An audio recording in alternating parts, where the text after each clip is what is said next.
विनायको विघ्नराजो गौरीपुत्रो गणेश्वरः स्कन्दाग्रजो व्ययः पूतो दक्षोऽध्यक्षो द्विजप्रियः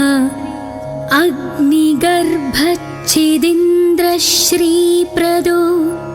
वाणीप्रदो व्ययः सर्वसिद्धिप्रदः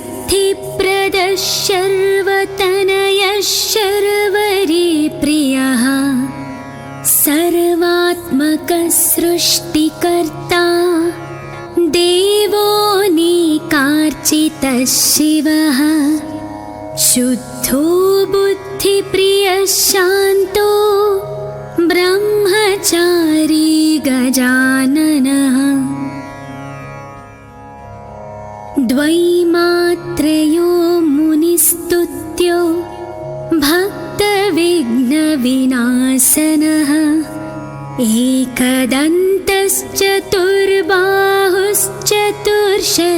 एकदन्तश्चतुर्बाहुश्चतुर्शक्तिसंयुतः लम्बोदरः शूर्पकर्णो हरिर्ब्रह्मविदुत्तमः कालो ग्रहपतिः कामी सोमसूर्याग्निलोचनः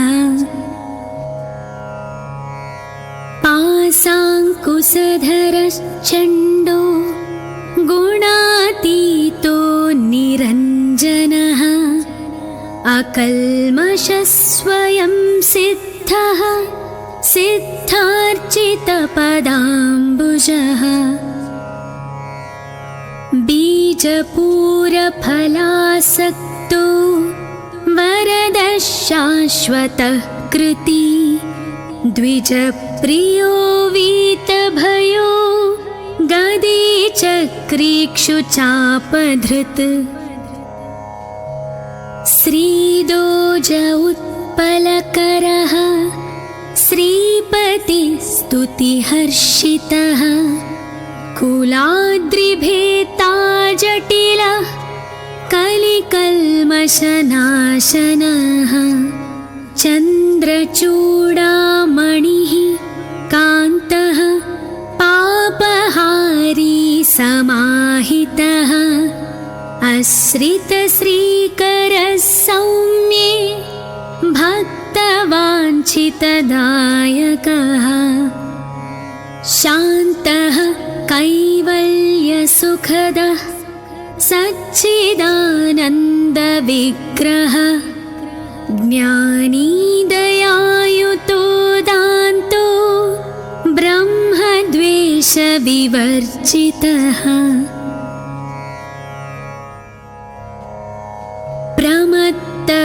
प्रमत्तदैत्यभयदः श्रीकण्ठो विबुधेश्वरः रमार्चितो विधिर्नागराजयज्ञोपवीतवान् स्थूलकण्ठः स्वयं कर्ता सामघोषप्रियः परः स्थूलतुण्डोऽग्रणीर्धीरो वागीशः सिद्धिदायकः दूर्वाबिल्वप्रियो व्यक्तमूर्तिरद्भुतमूर्तिमान्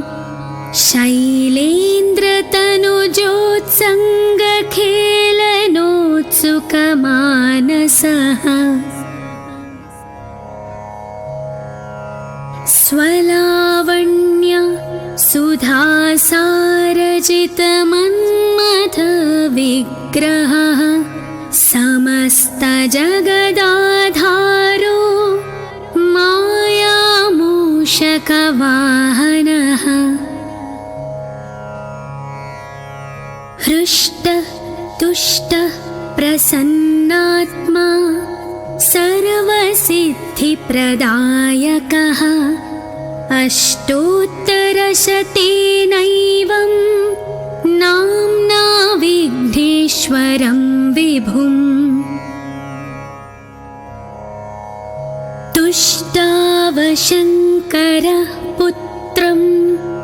त्रिपुरं हन्तुमुद्यतः यः पूजयेदनेनैव भक्त्या सिद्धिविनायकम्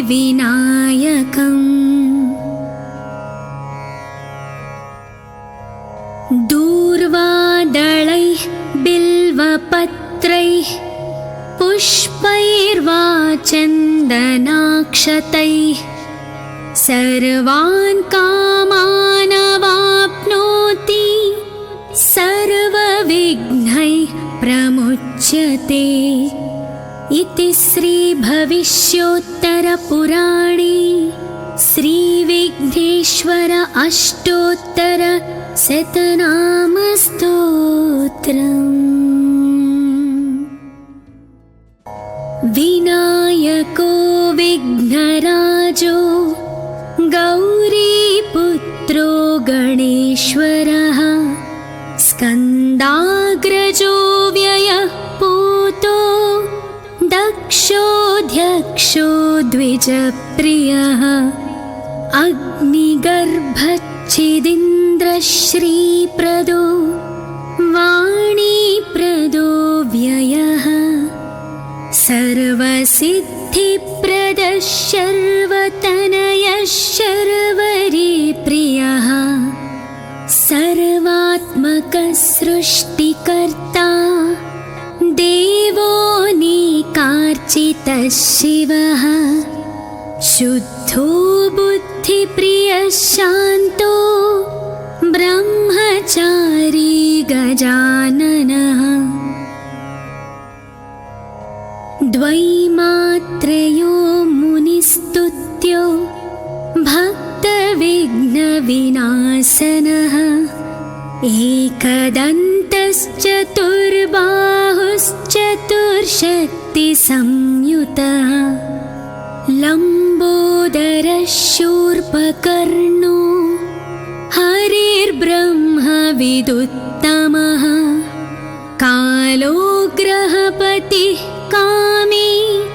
सोमसूर्याग्निलोचनः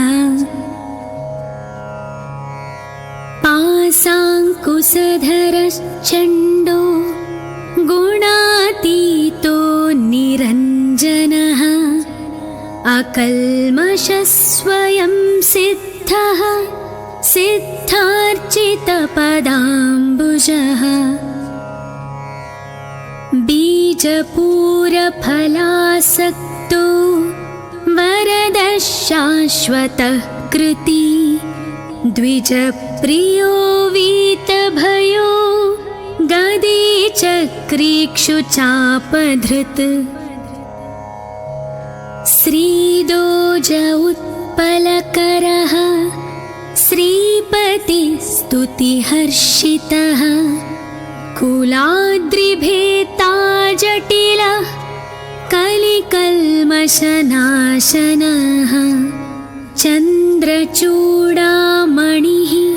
कान्तः पापहारी समाहितः आश्रितश्रीकरः सौम्ये भक्तवाञ्छितदायकः शान्तः कैवल्यसुखदः सच्चिदानन्दविग्रहः ज्ञानी दयायुतो दान्तो ब्रह्मद्वेषविवर्जितः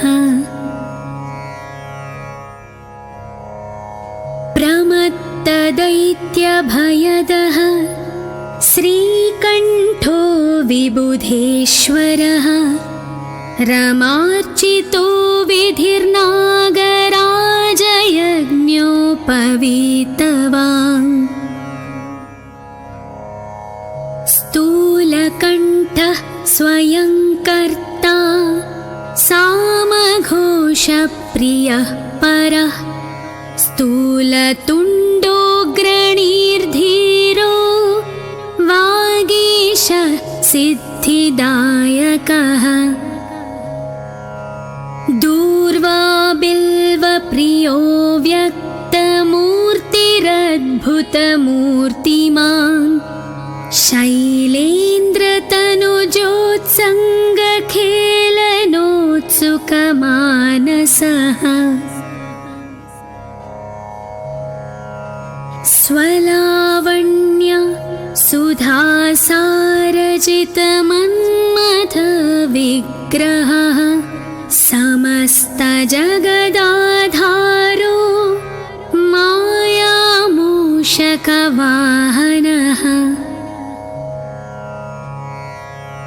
हृष्टः तुष्टः प्रसन्नात्मा सर्वसिद्धिप्रदायकः अष्टोत्तरशतेनैवं नाम्ना विघ्नेश्वरं विभुम् तुष्टावशङ्करः पुत्रं त्रिपुरं हन्तुमुद्यतः यः पूजयेदनेनैव भक्त्या सिद्धिविनायकम्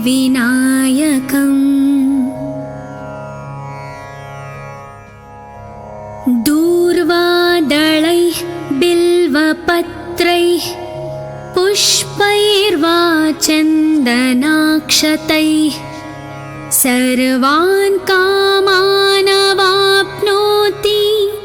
सर्वविघ्नैः प्रमुच्यते इति श्रीभविष्योत्तरपुराणे श्रीविघ्नेश्वर अष्टोत्तरशतनामस्तोत्रम्। विनायको विघ्नराजो गौरीपुत्रो गणेश्वरः स्कन्दाग्रजो व्ययः पूतो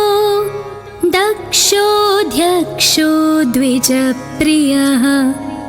अग्निगर्भच्छिदीन्द्रश्रीप्रदो वाणीप्रदो व्ययः सर्वसिद्धिप्रदः शर्वतनयः शर्वरीप्रियः सर्वात्मकः सृष्टिकर्ता देवो निकार्चितः शिवः शुद्धो बुद्धिप्रियः शान्तो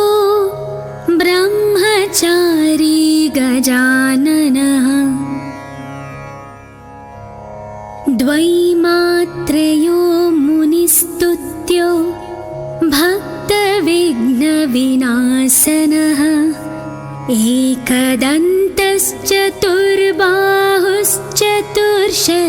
एकदन्तश्चतुर्बाहुश्चतुर्शक्तिसंयुतः लम्बोदरः शूर्पकर्णो हरिर्ब्रह्मविदुत्तमः कालोग्रहपतिः कामी सोमसूर्याग्निलोचनः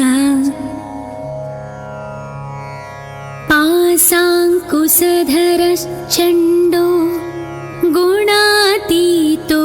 निरञ्जनः अकल्मषः स्वयं सिद्धः सिद्धार्चितपदाम्बुजः बीजपूरफलासक्तो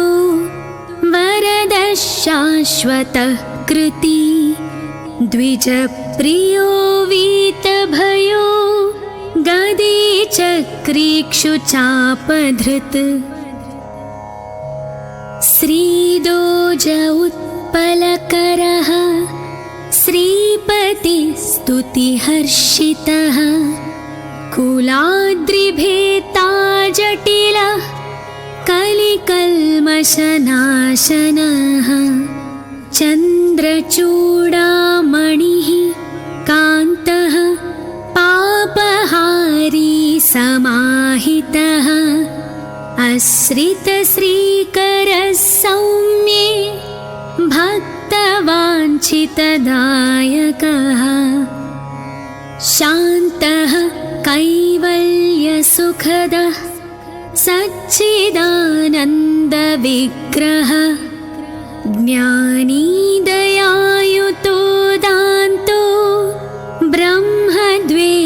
विवर्जितः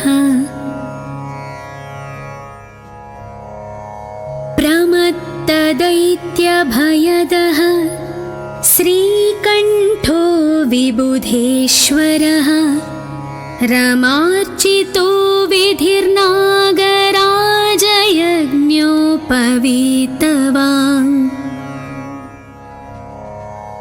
स्थूलकण्ठः स्वयं कर्ता सामघोषप्रियः परः स्थूलतुण्डोऽग्रणीर्धीरो वागीशः सिद्धिदायकः दूर्वा बिल्वप्रियो व्यक्तमूर्तिरद्भुतमूर्तिमान्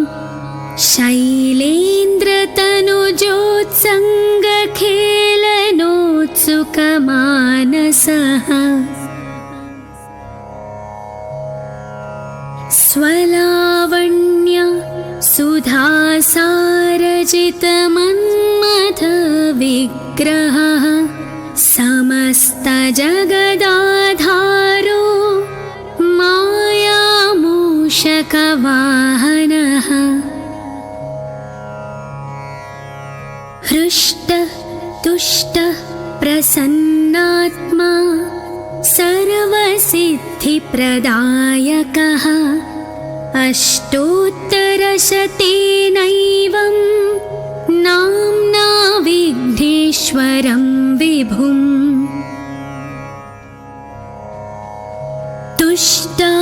तुष्टावशङ्करः पुत्रं त्रिपुरं हन्तुमुद्यतः यः पूजयेदनेनैव भक्त्या सिद्धिविनायकम्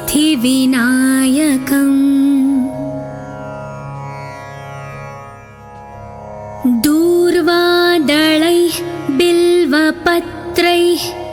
पुष्पैर्वा चन्दनाक्षतैः सर्वान् कामानवाप्नोति सर्वविघ्नैः प्रमुच्यते इति श्रीभविष्योत्तरपुराणे श्रीविघ्नेश्वर अष्टोत्तरशतनामस्तोत्रम्।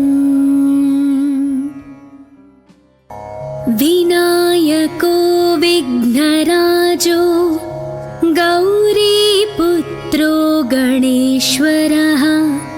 स्कन्दाग्रजो व्ययः पूतो दक्षोऽध्यक्षो द्विजप्रियः अग्निगर्भच्छिदीन्द्रश्रीप्रदो वाणीप्रदो व्ययः सर्वसिद्धिप्रदः शर्वतनयः शर्वरीप्रियः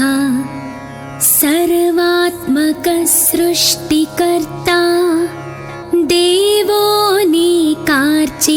शिवः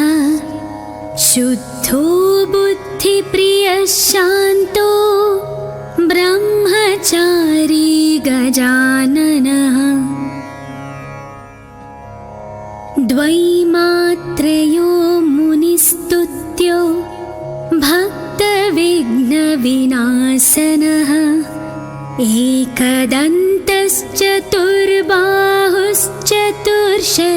एकदन्तश्चतुर्बाहुश्चतुर्शक्तिसंयुतः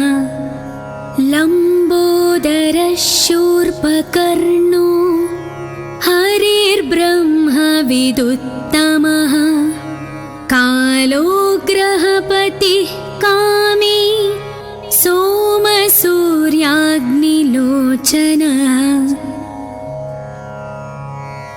पाशाङ्कुशधरश्चण्डो गुणातीतो निरञ्जनः अकल्मषः स्वयं सिद्धः सिद्धार्चितपदाम्बुजः बीजपूरफलासक्तो वरदः शाश्वतः कृती द्विजप्रियो वीतभयो गदे चक्रीक्षुचापधृत् श्रीदोज उत्पलकरः श्रीपतिस्तुतिहर्षितः कुलाद्रिभेता जटिलः कलिकल्मषनाशनः चन्द्रचूडामणिः कान्तः पापहारी समाहितः आश्रितश्रीकरः सौम्ये भक्तवाञ्छितदायकः शान्तः कैवल्यसुखदः सच्चिदानन्दविग्रहः ज्ञानी दयायुतो दान्तो ब्रह्मद्वेषविवर्जितः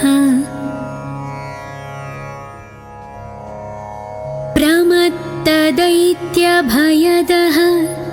श्रीकण्ठो विबुधेश्वरः रमार्चितो विधिर्नागराजयज्ञोपवीतवान् स्थूलकण्ठः स्वयं कर्ता सामघोषप्रियः परः स्थूलतुण्डोऽग्रणीर्धीरो वागीशः सिद्धिदायकः दूर्वाबिल्वप्रियो व्यक्तमूर्तिरद्भुतमूर्तिमान्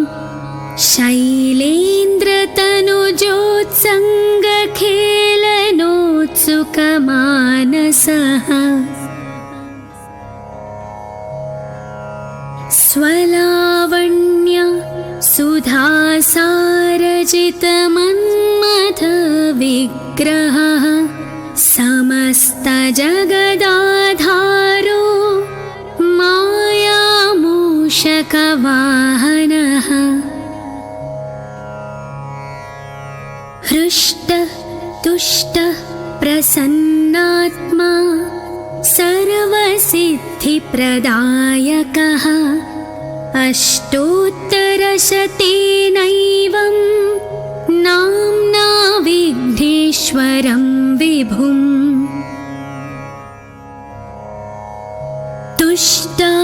तुष्टावशङ्करः पुत्रं त्रिपुरं हन्तुमुद्यतः यः पूजयेदनेनैव भक्त्या सिद्धिविनायकम्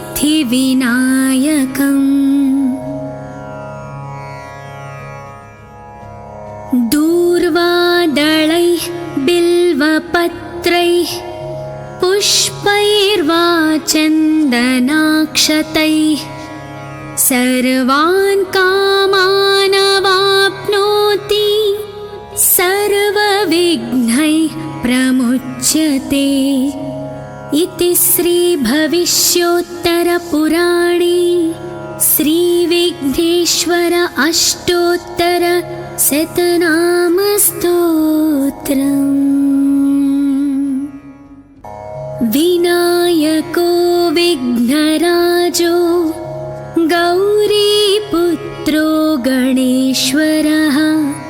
स्कन्दाग्रजो व्ययः पूतो दक्षोऽध्यक्षो द्विजप्रियः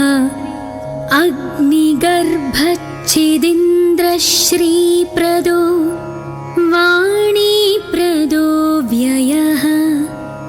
सर्वसिद्धिप्रदः शर्वतनयः शर्वरीप्रियः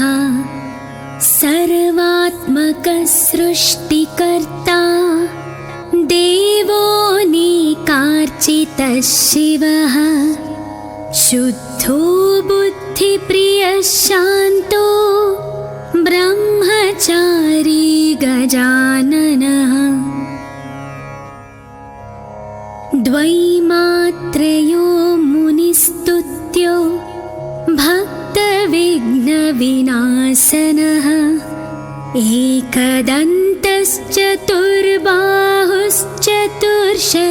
एकदन्तश्चतुर्बाहुश्चतुर्शक्तिसंयुतः लम्बोदरः शूर्पकर्णो हरिर्ब्रह्मा विदुत्तमः कालो ग्रहपतिः कामी सोमसूर्याग्निलोचनः पाशाङ्कुशधरश्चण्डो गुणातीतो निरञ्जनः अकल्मषः स्वयं सिद्धः सिद्धार्चितपदाम्बुजः बीजपूरफलासक्तो वरदः शाश्वतः कृती द्विजप्रियो वीतभयो गदीचक्रीक्षुचापधृत् श्रीदोज उत्पलकरः श्रीपतिस्तुतिहर्षितः कुलाद्रिभेता जटिलः कलिकल्मषनाशनः चन्द्रचूडामणिः कान्तः पापहारी समाहितः आश्रितश्रीकरः सौम्ये भक्तवाञ्छितदायकः शान्तः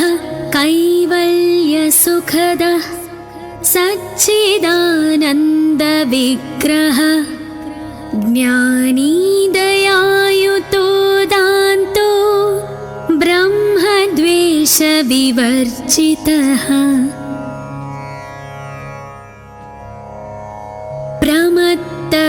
प्रमत्तदैत्यभयदः